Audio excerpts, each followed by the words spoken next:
Hello there, guys, and welcome back to Fresh Football. It's been a while, and with the whole C19, don't talk about that. I've got some more time, and right on topic, let's talk about whether the football season should carry on or whether it should be cancelled. Now, for me, the season has to continue. I mean, yeah, Liverpool have won the league, but there's more to it than just Liverpool winning the league. You've got Europa League and Champions League places still available, and with City's ban still in place, it allows another team to qualify.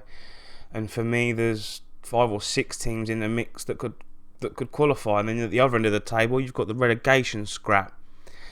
And again, there's 5 teams that could possibly be in trouble, and it's not fair on them to cancel the league because teams that are in the relegation fight could get out and teams could get brought in. And what does that mean for the championship? The teams not get relegated, the teams not get promoted. It affects more. It's more than the Premier League, and that's what people are struggling to look at. It's not just the Premier League that when it's cancelled, it's cancelled. There's other leagues, and then going all the way down to non-league teams getting promoted to a league can change people's lives, man. And to cancel it, I think it's ludicrous. And with the Euros now being cancelled until 2021, the summer's available. Play the season in the summer. And think about it. When the season's done, when this is all done, the whole C19 crap, not the season, and it's football in the summer, and you're in a beer garden and you're drinking a nice bottle of Corona and you're watching the football. Life's good again. Now, I'm going to make myself look stupid, and if the season does continue, we're going to look at how I think the Premier League table is going to end. Starting off at the foot of the table, now I'm sorry Norwich fans, but I'm leaving you at the bottom. Fair play to you for trying to come up and using majority of the players that got you up, but this is the Premier League and you didn't sign a big centre-back or a striker to play with Pukki. I mean, you got some talents there in with the likes of Aarons and Cantwell, but there's just not enough there for me for you to get off the bottom. And then just above them, I've got Aston Villa. They spent a lot of money actually when they come up, but the players haven't really worked out. They brought in Wesley, who looks like a average to below average Premier League striker. Now, if they go down, he'll help them come straight back up, I suppose. Now, just missing out on staying up, I've gone for Brighton, who dropped 3 places to get into the relegation zone. But just before the season come to a halt, their last 5 games, they lost 1, drawn 4. And I don't know why, but there's something that just doesn't convince me about Brighton staying up. Sorry, Brighton fans. Sorry, Villa fans. Sorry, Norwich fans. But I feel like you 3 go down. Okay, now I've got, just coming out of the relegation zone, I've brought Bournemouth. Now, they look like they're playing like they were 5-6 years ago when they was in the Championship. But now I don't know why. I just trust Eddie Howe. And I trust that he's going to work it out. And with players like Callum Wilson, Harry Wilson, Josh King, Steve Cook, Nathan Ake, they've got a good side that I feel like will just keep them there or thereabout, and they'll just turn it around. Then just above them, I've gone with West Ham. Now, I feel like West Ham could potentially get brought into the scrap, but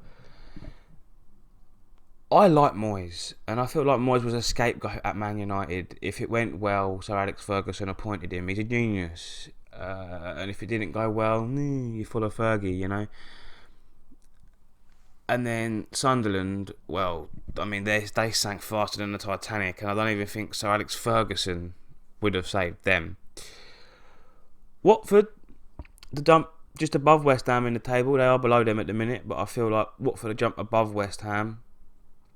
They've played some good stuff under Nigel Pearson. I like Nigel Pearson as a manager. Is he going to win you the league? No. Does he play attractive football? No. But he gets results. And he gets what he needs done. And he gets the best out of his players. You know, look at Sarr against Liverpool. Sarr before Nigel Pearson come in looked average, and now he's doing all right. Southampton, now they looked dead and buried at one point, especially after the 9-0 drumming by Leicester, which feels like it was last season now after the whole with what's happening. But Ralph Hasenhüttl has made a few tactical changes, a few personnel changes, and they've worked a treat. And Danny Ings, the form that man is in coming into this whole lockdown situation, he was in the form of his life. And if he can carry on scoring goals the way he was before, that'd be fine. Now, next up, we have Newcastle United.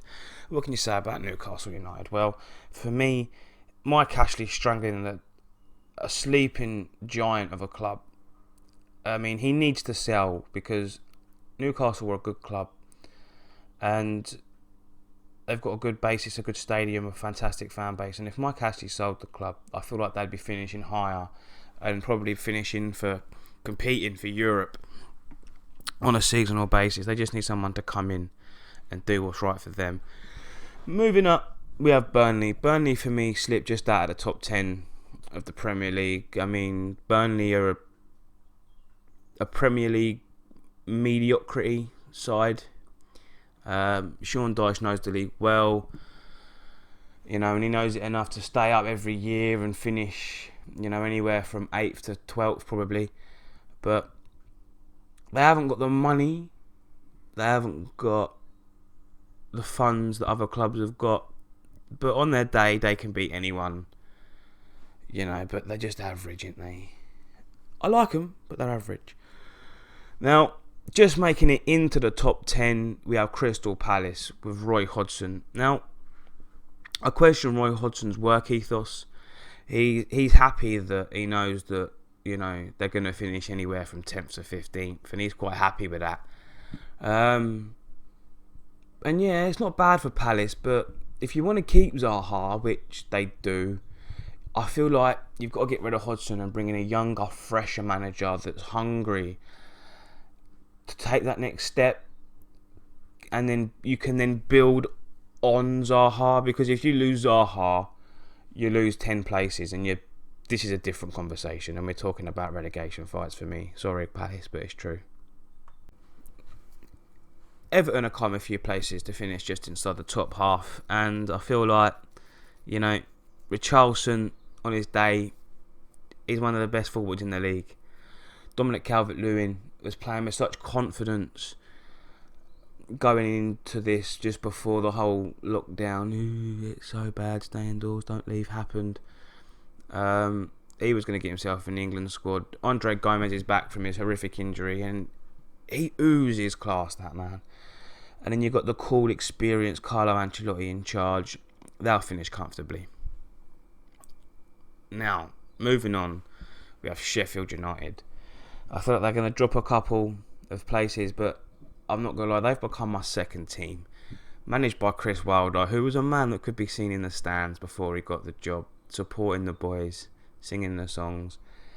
You know, he's turned up with his tactics, and it's attacking football, and it's high energy football, and the way he has the centre backs overlap, and the way the wingers, it's just good football to see, and they'll have a good season. And what a way to introduce yourself to the Premier League, the way they've done it in their first season. Next up for me is Arsenal. Arteta's done alright since his appointment, and the results have got a bit better than from Emery. But for me, Arsenal need work still. They need to bring in, for me, 2 centre-backs to really show what they can do. Kieran Tierney at left-back has had a bad start, injuries, this, that, the other. You know, and I feel like he'll be a very, very good player, a very, very good left-back up there with some of the best in the league. Centre-backs, they need to sort that out. Will Aubameyang be staying? I'm not here to talk about that, but Willie, he's here at the minute, and I feel like he'll do a job, and they'll finish 8th.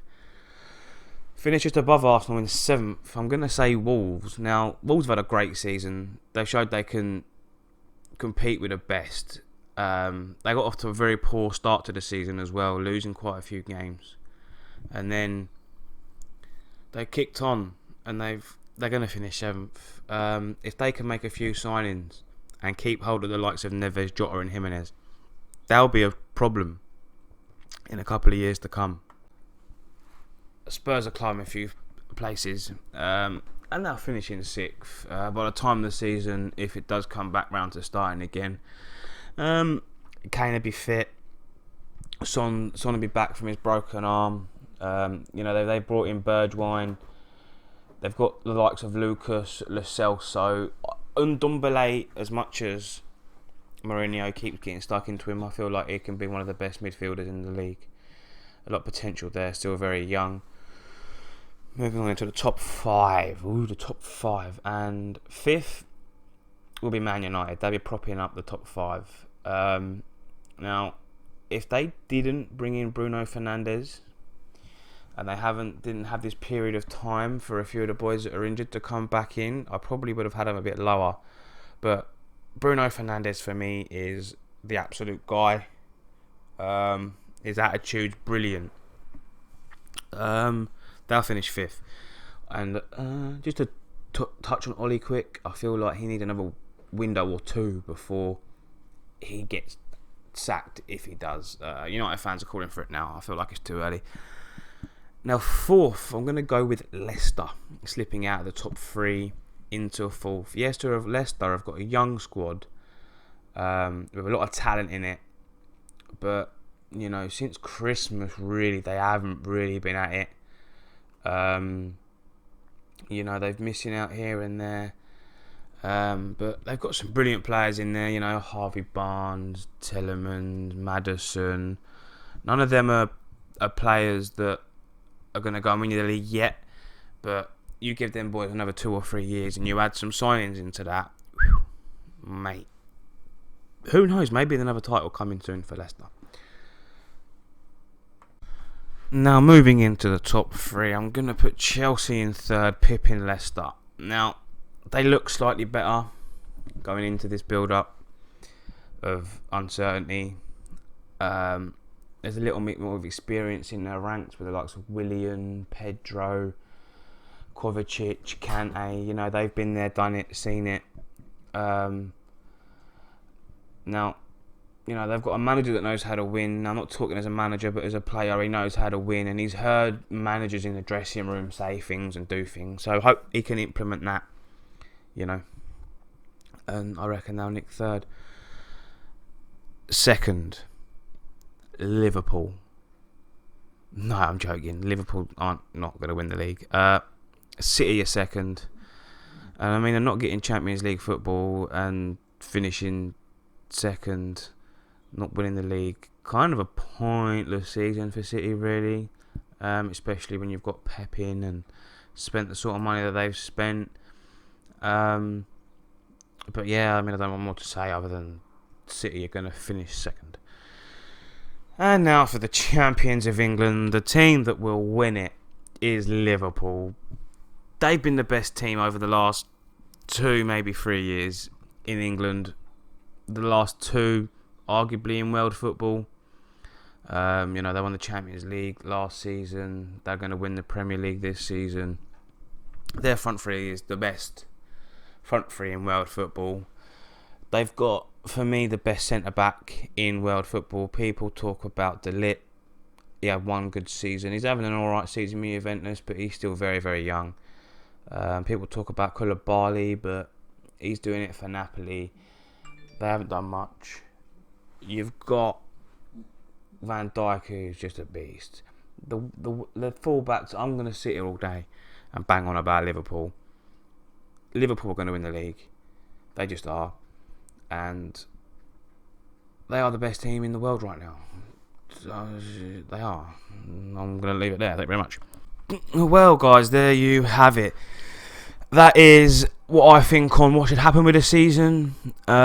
And how I think the season will finish if continued. Thank you very much for watching. Tell your friends about the channel. More videos to come. Hopefully, I'm going to try and aim to upload every day. If you've got any ideas in the comments, let me know what you want to see and I'll try and get them out. Thank you very much. Peace.